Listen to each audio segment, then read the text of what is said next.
अस्सलाम वालेकुम। पाकिस्तान में इस वक्त शाम के 7, भारत में 7:30 और यहाँ हमारे स्टूडियोज़ की घड़ियों में सुबह के 10 बज रहे हैं। वॉइस ऑफ अमेरिका वाशिंगटन की उर्दू सर्विस से हमारी बाकायदा नशरियात का आगाज़ होता है। पहले घंटे के लिए मैं हूँ आपका मेज़बान खालिद हमी। जैसा कि आप देख रहे हैं फेसबुक लाइव पर हम आपके सामने हैं और वेबसाइट और रेडियो पर हमारा ये 1 घंटे का न्यूज़ शो जारी रहेगा। तो आगाज़ करते हैं पहले आज की अहम खबरों की सुर्खियों से। इंडोनेशिया के मारूफ सियाहती जजीरे लॉम्बॉक पर इतवार को आने वाले शदीद ज़लज़ले से हलाकतों की तादाद 100 से ज़्यादा हो गई है, जबकि जजीरे पर अमलाक को शदीद नुकसान पहुंचा है। 1000 से ज़्यादा गैर मुल्की सयाहों को जजीरे से निकालने की कोशिशें जारी हैं। नेटो के अफगानिस्तान में रेजोल्यूट सपोर्ट मिशन ने इतवार के रोज़ ऐलान किया कि उसके 3 फौजी एक खुदकुश बम हमले में हलाक हो गए, जो मकामी फोर्सेस के हमरा किए जाने वाले एक गश्ती दस्ते पर किया गया। अमेरिका के वज़ीर ख़ारजा माइक पॉम्पियो ने कहा है कि ईरान को अपने रवैये को मामूल के मुताबिक रखना चाहिए। उन्होंने पीर के रोज़ व्हाइट हाउस में ईरान के खिलाफ उन ताज़ीरात की तफसीलात का बयान दिया जो ईरानी सनतों पर मंगल के रोज़ से नाफिज होंगी। और ईरान की फ़ौज पासदारान इनकलाब ने तस्दीक की है कि उसने गुज़श्ता कई रोज़ से खलीज फ़ारस में मुसलसल जंगी मशक़ें की हैं, जिनका मकसद मुमकिना दुश्मन की तरफ से ख़तरात का मुकाबला करना है।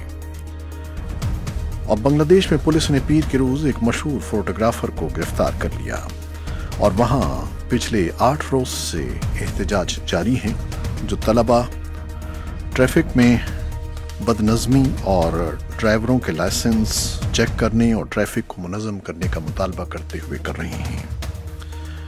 और पाकिस्तान तहरीक इंसाफ PTI ने बाज़ाब्ता तौर पर जमात के सरबराह इमरान खान को पाकिस्तान के वज़ीर-ए-आज़म नामज़द कर दिया है।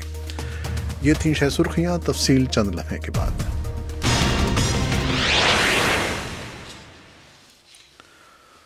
तफसीलात। पाकिस्तान तहरीक इंसाफ PTI ने बाज़ाब्ता तौर पर जमात के सरबराह इमरान खान को पाकिस्तान के वज़ीर-ए-आज़म का उम्मीदवार नामज़द कर दिया है। ये फैसला पीर को इस्लामाबाद में मुनक़िद होने वाली तहरीक इंसाफ के इजलास में हुआ, जिसमें जमात के कौमी असम्बली के 9 मुंतखब अरकान समेत दीगर रहनुमाओं ने शिरकत की। तहरीक इंसाफ के रहनुमा शाह महमूद कुरैशी ने इमरान खान को वज़ीर-ए-आज़म के ओहदे के लिए नामज़द करने की करारदाद पेश की, जिसे जमात ने मुत्तफ़िक़ा तौर पर मंजूर कर लिया।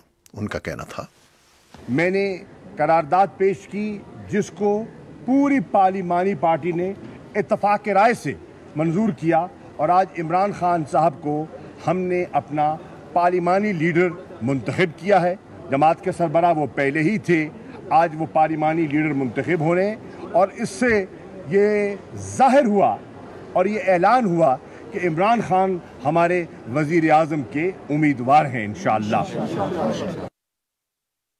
उन्होंने कहा कि इकोनॉमी का जो चैलेंज है वो उससे आगाह है, और वो ब्रीफिंग्स ले रहे हैं कि इस वक्त हमारी मईशत कहाँ खड़ी है और हमारे चैलेंजेस क्या हैं। उन्होंने उन चैलेंजेस का जिक्र किया और कहा कि उन चैलेंजेस पे हमने कैसे गलबा पाना है। हमने टैक्स पेयर का पैसा, जो कौम का पैसा है, हमने उसकी हिफाजत कैसे करनी है, हमने ज़िया से उसको बचाना कैसे है, हमने ऑस्टेरिटी के मेजर्स जो लेने हैं वो क्या होंगे।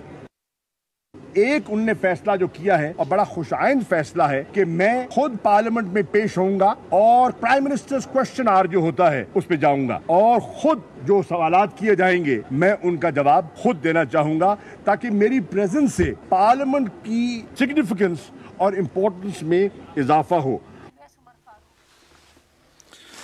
तहरीक इंसाफ के रहनुमा शाह महमूद कुरैशी की आवाज़ आपने सुनी। और भारतीय सुप्रीम कोर्ट ने पीर को आईन हिंद की दफ़ा 35A के खिलाफ दायर की गई मफाद आमा की दरखास्तों पर समाअत मुलतवी कर दी है। इन दरखास्तों में इस दफ़ा की आईनी सेहत पर एतराज़ात उठाकर उसे मनसूख करने के लिए कहा गया है। इस मौके पर मीर वाइज उमर फारूक का कहना था, और ये जो इन्होंने डिफर किया है 27 अगस्त तक, इसके पीछे ये भी एक सोच है कि 26 अगस्त को यात्रा खत्म हो रही है और ये शायद ये उसके बाद कोई फैसला आएगा।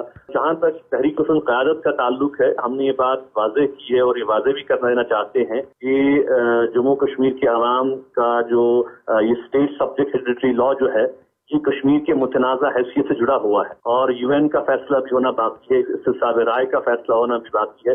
اس لیے کوئی بھی عدالتی شک جو ہے، کوئی بھی کشمیر کے ڈسپیوٹ میں جو کوئی تبدیلی ہے وہ قابل قبول نہیں ہے.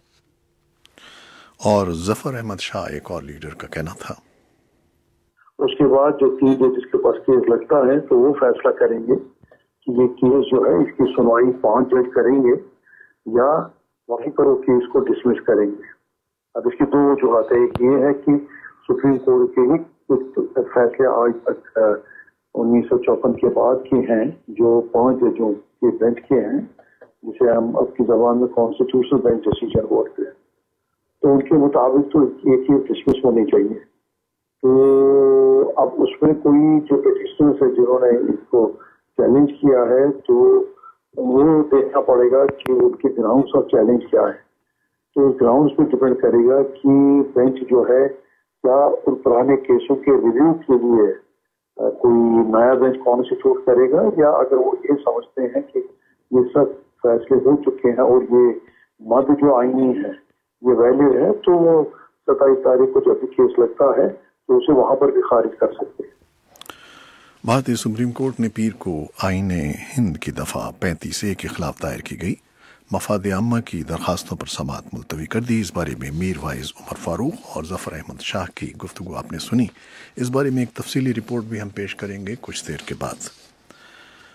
اور اب چلتے ہیں اسلام آباد، جہاں ہمارے نمائندے ہیں عاصم رانا. ان سے گفتگو کرتے ہیں کہ پاکستان کے سپریم کورٹ نے منی لانڈرنگ سے متعلق کیس کی تحقیقات کے لیے مشترکہ تحقیقاتی ٹیم بنانے کا عندیہ دے دیا ہے. اس بارے میں کیا کہہ رہے ہیں عاصم علی رانا آپ؟ جی خالد صاحب، بالکل آج سپریم کورٹ آف پاکستان میں منی لانڈرنگ کا جو کیس تھا جس میں جعلی بینک اکاؤنٹس کے حوالے سے بات ہوئی تھی، اس کی آج سماعت ہوئی. اور آج سپریم کورٹ آف پاکستان نے اس میں مشترکہ تحقیقاتی بنانے کا عندیہ دیا ہے اور کہا ہے کہ FIA کو کہا ہے کہ 35 ارب روپے کی جو منی لانڈرنگ کی رپورٹ ہوئی ہے اس کی تفصیل وہاں پر عدالت میں پیش کی جائے. چیف جسٹس نے آج جو ریمارکس دی اس میں انہوں نے کہا کہ ملک کے چوروں کو ہم گرفت میں لائیں گے. کسی بڑے آدمی کے خلاف تحقیقات شروع ہوتی ہیں تو پولیس گردی شروع کر دی جاتی ہے. انہوں نے آج وہاں پر D G FIA Bashir Memon جو تھے، آج انہوں نے عدالت میں بتایا کہ 29 مشکوک بینک اکاؤنٹس ہیں جو سمٹ بینک، سندھ بینک اور یونائٹڈ بینک میں کھولے گئے.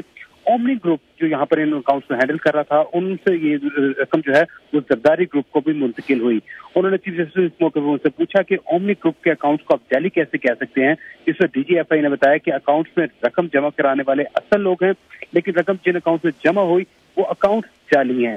اس پر جسٹس جاوید الحسن نے ان سے پوچھا کہ جعلی اکاؤنٹ سے رقم واپس اپنے اکاؤنٹ میں لانے کا کیا مقصد ہے، اور چیف جسٹس نے پوچھا کہ جعلی اکاؤنٹ سے رقم کہاں گئی.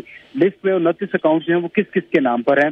کچھ لوگ تو کہہ رہے ہیں کہ ان کے یہ اکاؤنٹ انہوں نے کھولے ہی تھے اور ان میں کالا دھندا جمع کروایا گیا. ان کے اصل میں بینیفیشری کون ہے؟ اس پر جو تھا وہاں پر انور مجید جو کہ اومنی گروپ کے مالک ہیں ان کا تذکرہ دیا ہے. ان کے حوالے سے پوچھا گیا کہ وہ کہاں پر ہیں تو بتایا گیا کہ وہ اس وقت بیمار ہیں اور لندن کے ایک اسپتال میں داخل ہیں. چیف جسٹس نے انہیں 1 ہفتے کا وقت دیا اور کہا کہ وہ جتنی جلدی ہو وہاں پر جس طرح وہ ایمبولینس پر آئیں یا کسی اور طریقے سے آئیں لیکن وہ عدالت میں آ کر پیش ہوں. اور انہوں نے کہا کہ جو آصف کے وکیل تھے فاروق اچنائک، انہوں نے اس حوالے سے کہا کہ میرے موکل کو جو ہے وہ ہراساں کیا جا رہا ہے. کہا گیا آپ نے حکم دیا کہ الیکشن سے پہلے ان کے خلاف کوئی کارروائی نہ کی جائے، لیکن اس کے باوجود انہیں جو ہے مفروغ کرا دیا گیا جو پری پول دھاندلی کے مترادف ہے. کیس کی سماعت جو ہے وہاں پر ایک پیر تک کے لیے موخر کی گئی ہے اور کہا گیا ہے کہ اومنی گروپ کے جو انور مجید ہیں وہ فوری طور پر عدالت میں حاضر ہوں. جی بہت شکریہ عاصم علی رانا. تو یہ ہمارے نمائندے تھے اسلام آباد سے عاصم علی رانا، جو بتا رہے تھے کہ پاکستان کی سپریم کورٹ نے منی لانڈرنگ سے متعلق کیس کی تحقیقات کے لیے مشترکہ تحقیقاتی ٹیم بنانے کا عندیہ دے دیا ہے. اور اب کچھ مزید خبریں اور رپورٹیں. انڈونیشیا کے معروف سیاحتی جزیرے لومباک پر اتوار کو آنے والے شدید زلزلے سے ہلاکتوں کی تعداد 100 کے قریب ہو گئی ہے، جبکہ جزیرے پر املاک کو شدید نقصان پہنچا ہے. 1000 سے زیادہ غیر ملکی سیاحوں کو جزیرے سے نکالنے کی کوششیں جاری ہیں.